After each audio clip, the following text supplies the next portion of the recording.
me, of course, I'd love to have had a chance to see it. I wasn't in town yet then. In fact, I wasn't out of high school.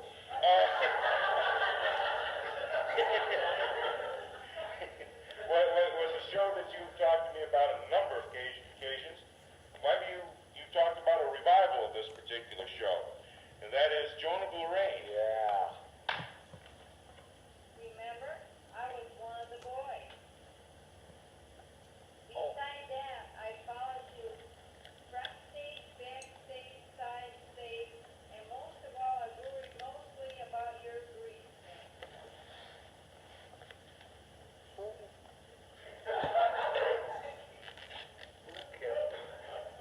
Come out here. Address.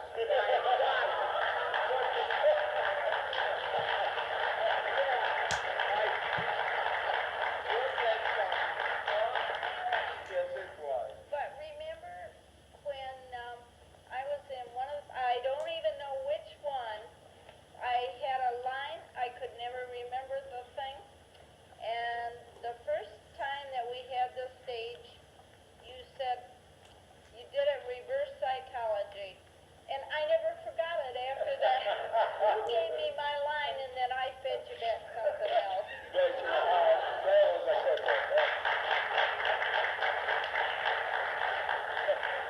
Clint was not involved in the first show. He was drafted into the second show. Since that time, of course, he's drafted hundreds of us into the theater one time or another. Probably more people who have crossed the stage, trod these boards, as the English say, have come here because Clint first got them involved than probably anybody else in the theater. One of the first show, before you became involved, was one of the two co-founders we have here. You remember this, boys? Clint, in a production that we had where you played the Jewish father and I played your son, you recall that my girlfriend was pregnant and we had to get the show on before it became so obvious and get it over with. Jerry. One of the two co-founders of the theater, Jerry Franks.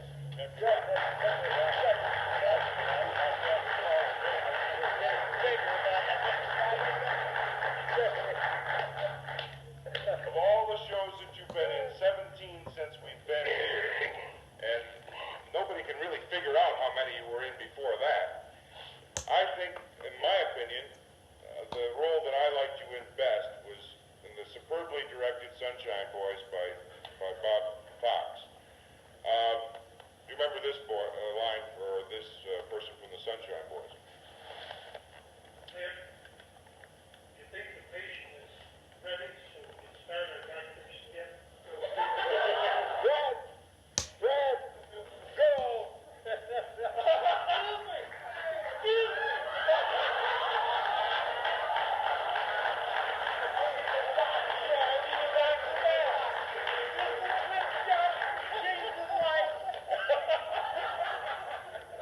Good old Fred. I'm glad no one stole this line. I want to thank you, Clint. From the bottom of my heart, I want to thank you for putting up with me. All of us have enjoyed working with you. Well, boy, without you, it wouldn't have worked. It wouldn't have worked. No, sir. Well, thank you. You bet your life, baby. Yeah.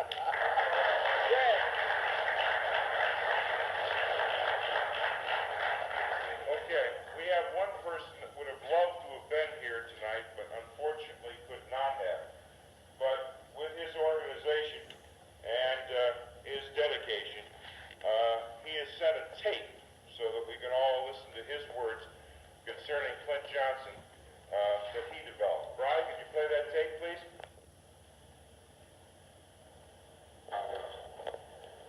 This is Big Charlie speaking to you from Chicago. Hi, Clint.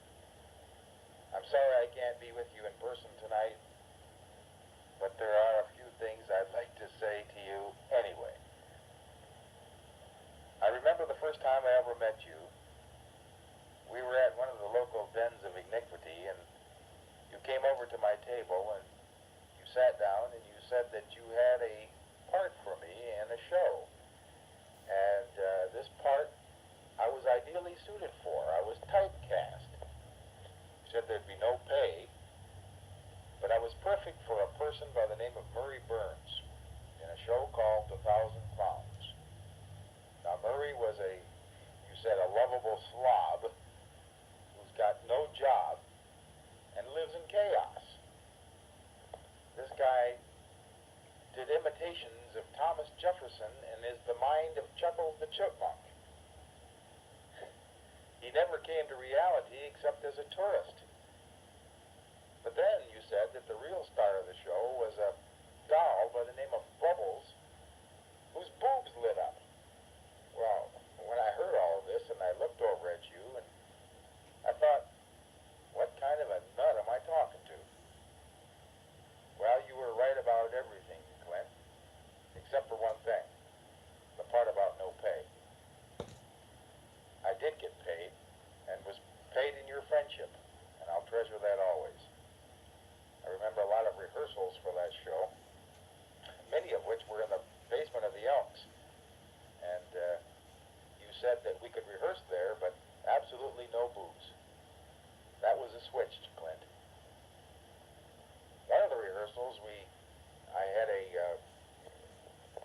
part with a gal by the name of Chris Thrall, you remember her? And she and I were to do a kissing scene together. Well, we never did get it right. And so you invited Chris and myself over to your house, and we were to rehearse this tay-to-tay in front of you. After a couple rehearsals, you looked at us and you said, well, the kiss is all right, but you could drive a truck between the two of you. I learned a lot from you, Clint, and I appreciate it all. Most of all, I appreciate the fact that it's much better without a truck. Thanks, Clint. There are a lot of things I'd like to tell this audience about you, but I can't say it in front of a mixed group. Never mind. I'll talk to the ladies later.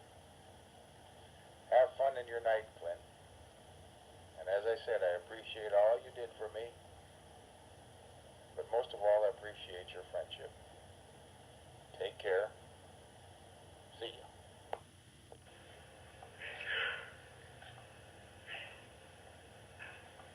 I think one person that we ought to bring up here at this point would be the person who's put up with it more than anyone else. Finally, she got even with him. He had been in so many shows and taken time away and spent hours upon hours in theater.